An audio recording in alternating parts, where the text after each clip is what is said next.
The year is 1324 AD. You live in the richest city in the world, a place where scholars are more valued than soldiers, where books are worth more than gold, where a single manuscript can cost as much as a house. Welcome to Timbuktu, the intellectual and commercial heart of the Mali Empire. Right now, Emperor Mansa Musa is on his legendary pilgrimage to Mecca. He's traveling with 60,000 people, 100 camel loads of gold, each carrying 300 pounds, and distributing so much wealth along the way that he'll crash the gold market in Cairo.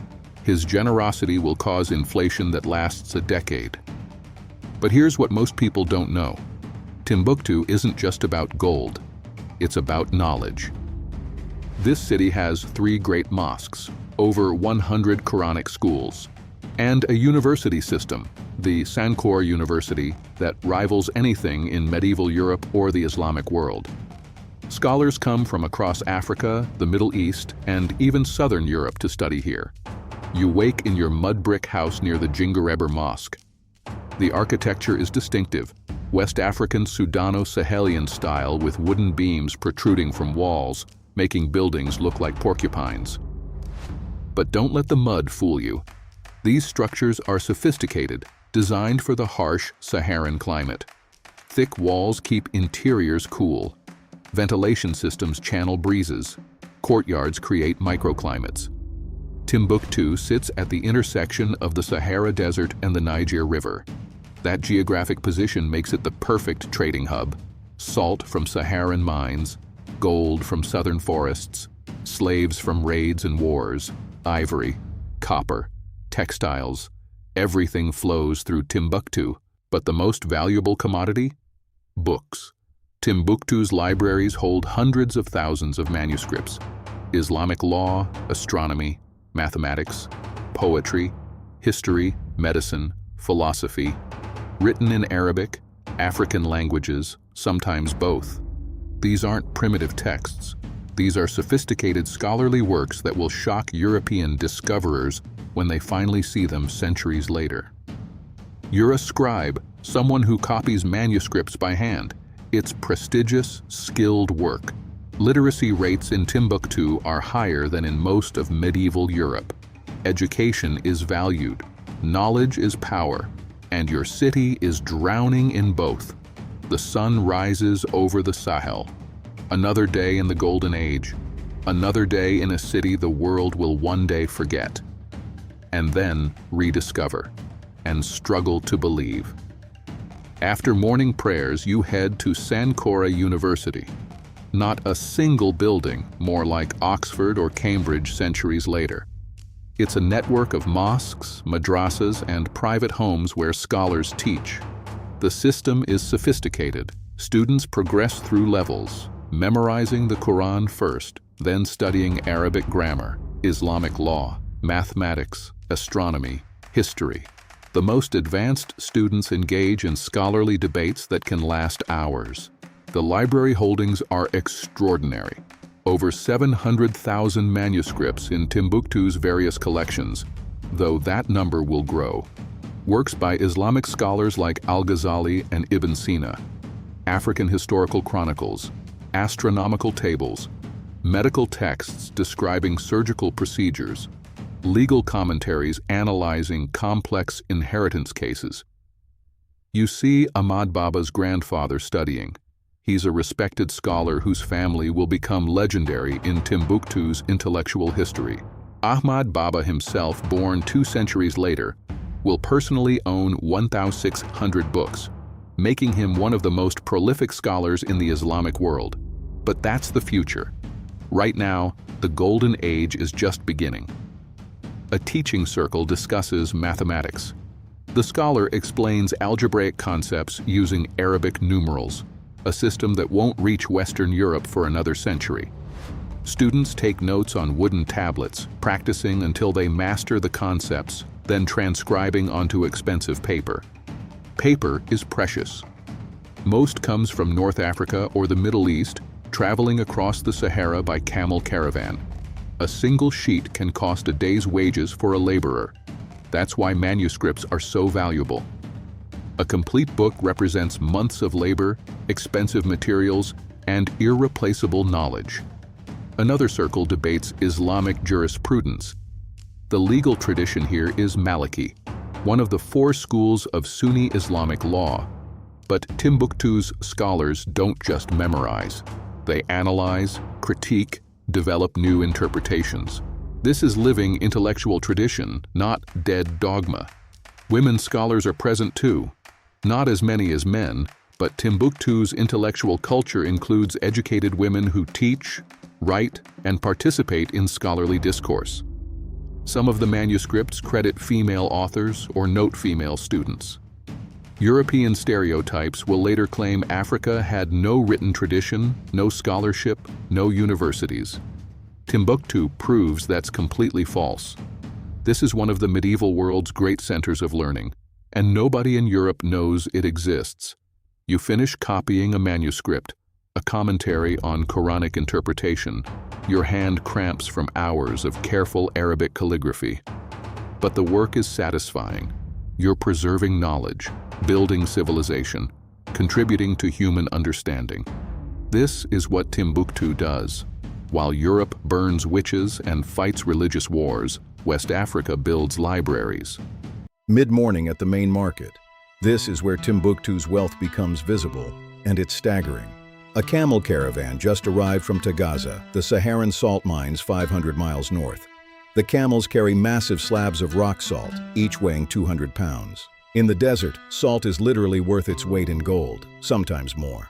Here's why. Humans need salt to survive, especially in hot climates. But West Africa's tropical forests have no salt deposits. Meanwhile, they have abundant gold. So an incredible trade system developed. Saharan salt exchanged for West African gold. Timbuktu sits perfectly positioned between the two. Northern traders bring salt. Southern traders bring gold. Timbuktu merchants facilitate the exchange and take a cut of everything. You watch negotiations. A Tuareg merchant from the Sahara examines gold dust through a magnifying lens.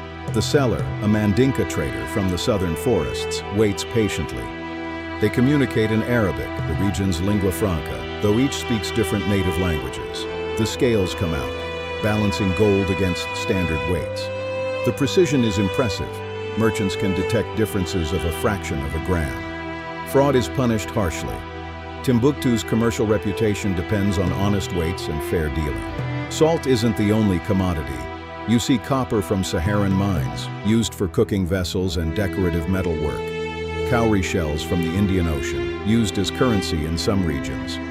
Ivory from elephants hunted in southern forests. Kola nuts, a mild stimulant chewed across West Africa. Textiles from North Africa and local weavers. And slaves. That's the dark reality. The Mali Empire participates in the trans-Saharan slave trade. Captured enemies, criminals, debtors, people are commodities too. It's morally repugnant by modern standards, but normal for 1324 AD. Every major civilization at this time, European, Islamic, Asian, African, practices slavery. The wealth flowing through Timbuktu is almost incomprehensible. The Mali Empire controls the gold sources, primarily the Bambuk and Bure gold fields. These provide perhaps 2/3 of the gold circulating in the medieval world. That's why Mansa Musa's pilgrimage carries so much gold. That's why he can crash Cairo's economy through generosity. A merchant shows you Byzantine coins, gold dinars that traveled from Constantinople through Egypt and across the Sahara. Trade networks connect Timbuktu to the Mediterranean, Middle East, even indirectly to Asian markets. You purchase some ink for your manuscript copying. It's expensive, made from crushed gallnuts, iron salts, and gum arabic, but necessary for your work. The market continues its chaos. Shouting, negotiations, arguments, deals. This is capitalism in medieval Africa. This is the economic engine that makes Mansa Musa's legendary wealth possible. Midday prayer time.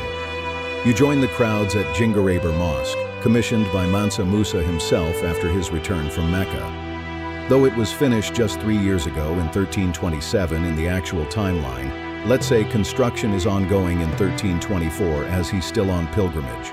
Actually, let's correct that. Djinguereber was built in 1327 upon Mansa Musa's return, but the architectural style it represents has been developing for centuries. The earlier mosques in Timbuktu used the same Sudano-Sahelian style, mud brick architecture that's perfectly adapted to the Sahel climate. The walls are thick, providing insulation. Wooden beams protrude from walls, serving as permanent scaffolding for the annual replastering that protects mud brick from rare but damaging rains. The aesthetic is striking.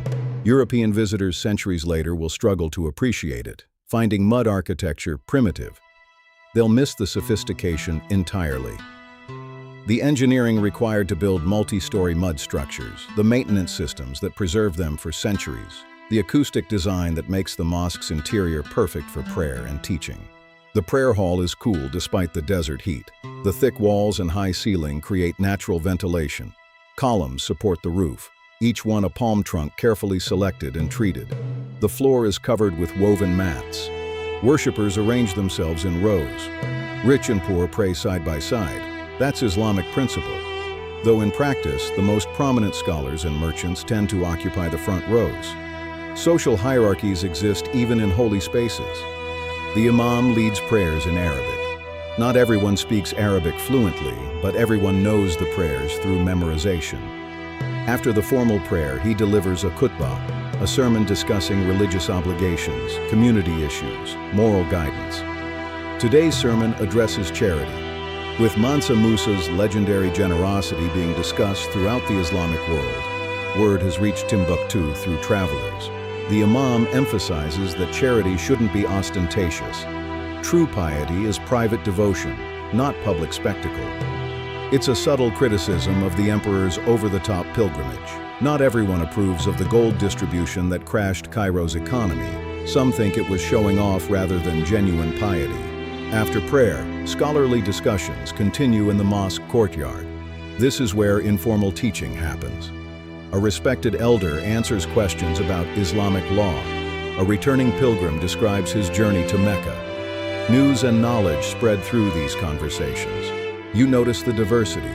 Arab traders from North Africa, Tuareg nomads from the desert, Mandinka and Soninka people from the Mali heartland, Fulani herders, Songhai from the east. Timbuktu is cosmopolitan, drawing people from across West Africa and the Sahara. The mosque is more than a prayer space. It's a community center, a university, a political forum, a news exchange. It's where Timbuktu's society weaves together. And it's built from mud, beautiful, sophisticated, enduring mud architecture that will last for centuries. Afternoon, and you return to your workshop. Manuscript copying is your livelihood, and it's lucrative.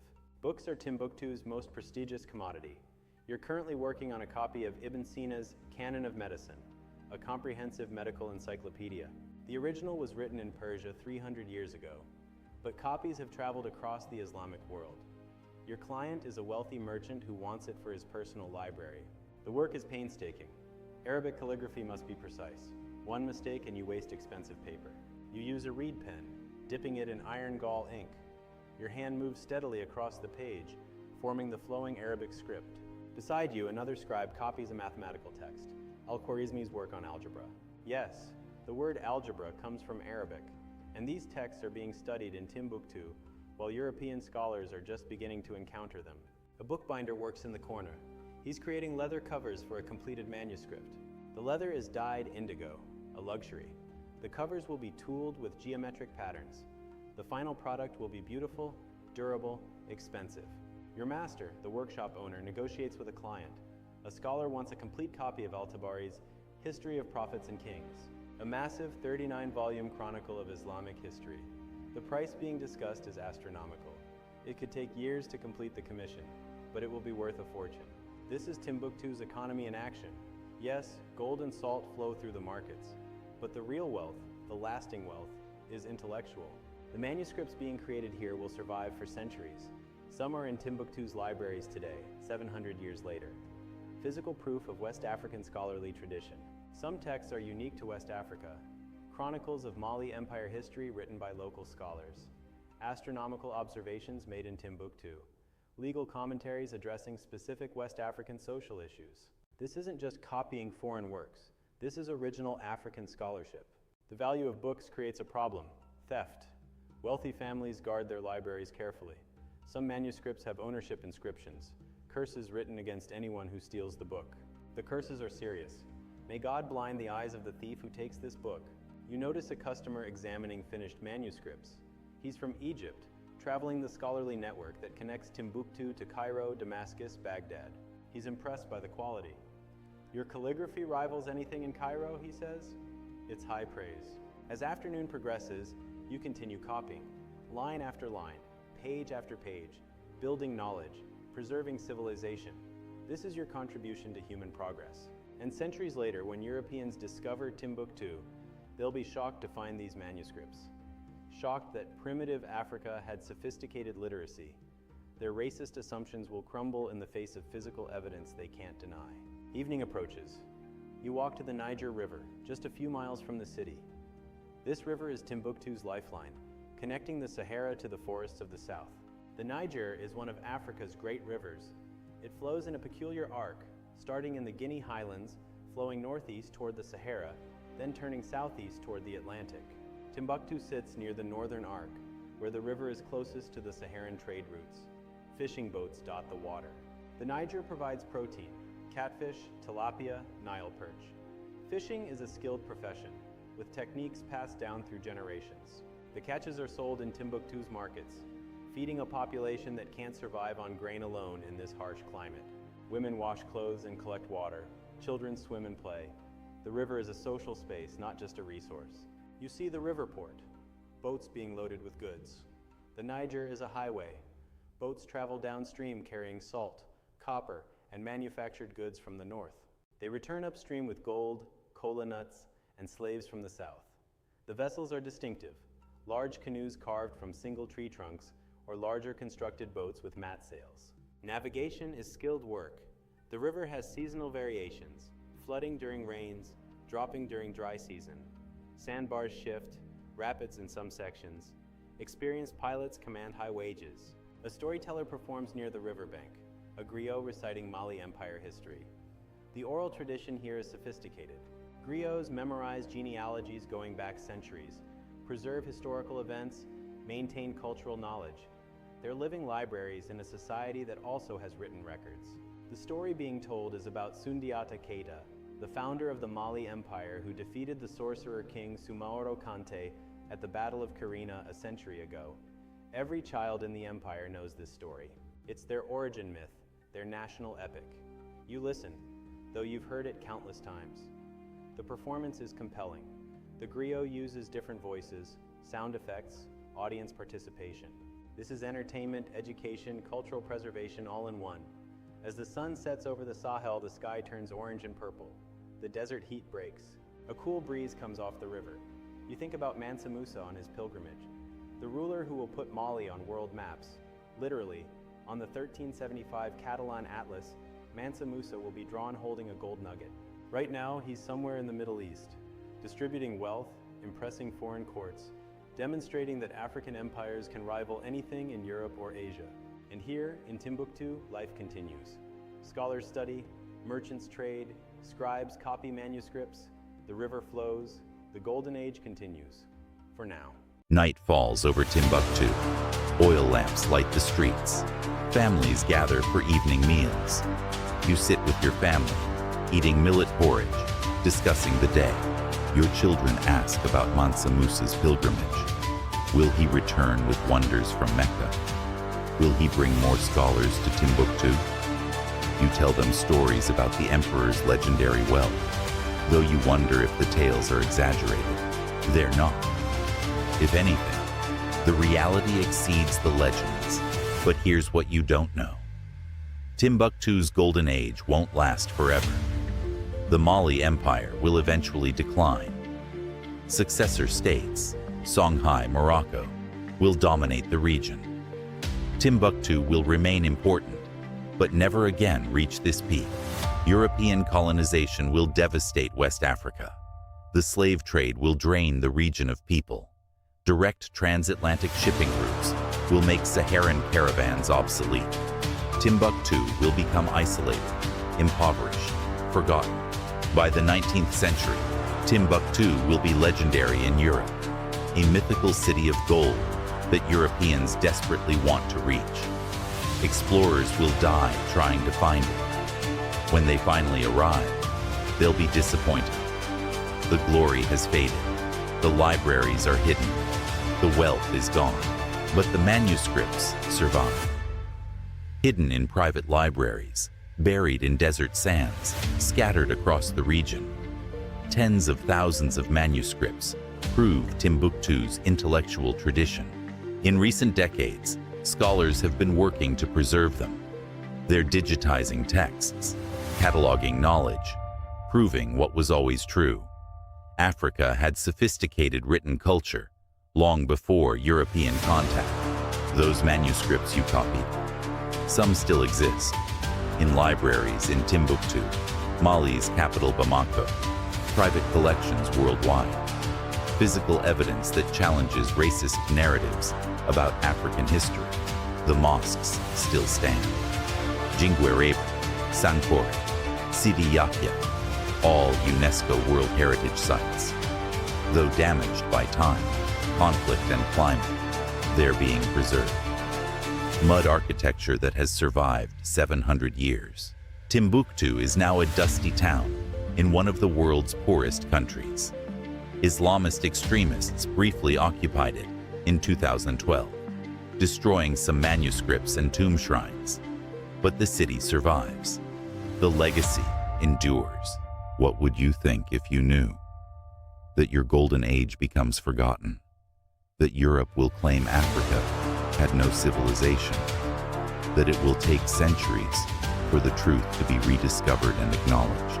But also this, that the manuscripts you copied with such care will survive. That scholars 700 years in the future will study them with reverence. That Timbuktu's legacy, though nearly lost, will ultimately be preserved. You don't know any of this. You're just living your life, copying manuscripts, raising children, participating in one of history's great civilizations. And somewhere, Mansa Musa is distributing gold in Cairo, putting Mali on the map, creating legends that will last a millennium. The stars shine over the Sahel, the same stars that will shine when Timbuktu is discovered by Europeans. The same stars that shine on the city today, struggling but surviving. The golden age of Timbuktu, brilliant, sophisticated, and almost forgotten. But not quite, because the books remain, and books remember what people forget.